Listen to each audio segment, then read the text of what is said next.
Alright guys, quick down and dirty video this morning. There's only one piece that we're going to go over here, and that is the Kato RDC, or specifically in this case it's an RDC4. 1, 2, 3, and 4 is the install is essentially the same between them, although the 4 is the shorter of them. So what I normally do with these guys is I use an ESU Nano, and then you can control your front headlight, let's flip this over, your red marker lights in forward mode, and then you would have your rear headlight, and then your rear red marker lights would flip. I'm not going to flip the model around, but just take my word that the headlight and the red lights work on there the same. And then you have another function output. Actually, you have two more on a Nano, so you can control the interior lights if you so desire. Unfortunately, ESU is out of Nanos, so we are using the 58823 micro. We're just using a standard light kit in there, so the interior light is always on. That can't be toggled on and off right now.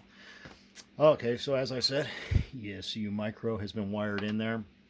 It has had an 11 by 17 speaker put in there with a 3D printed housing, and the stock LEDs in here, or at least the yellow greenish ones, were replaced with nice warm white LEDs. The red ones don't need to be changed. Dropping resistors were added to change that out for DCC operation. Standard Kato 11-212 light kit added.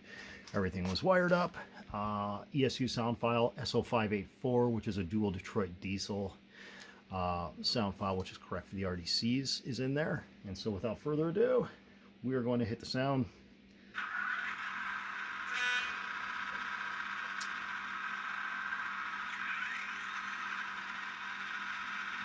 And while that's warming up, when I took this thing apart, these are all pushing 25 years old, so repaired the motor cups on here.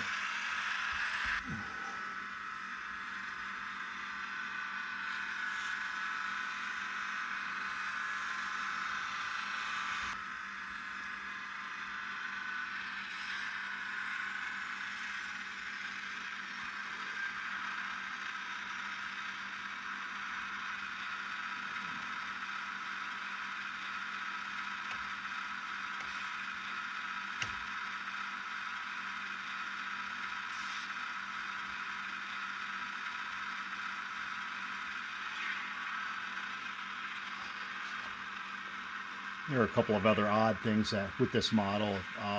So these things pushing 25 years old. Most of them have been taken apart and put back together. Somebody was not so kind taking this guy apart at one point, so fixed a couple of other issues in there too. The other thing too is these were originally imported in the country as 2-packs, and then at one point Kato had like 1 billion of these things in the back, so they split them into individual packs, and the individual parts packages don't always match up with what comes with the model. This guy's missing all of his roof vents. But so I put the horns on there. I believe there's the side little mail hanger slots in there too, but I'll leave that for the customer to deal with. So the cab vent package was missing out of this guy. So just something to be aware of when you're buying old RDCs, is that usually parts may or may not be missing. People have not learned to take them apart correctly. You may deal with some other issues in there. We got him all patched up as best we can. But anyways, that's all I really got. Thanks for watching as always.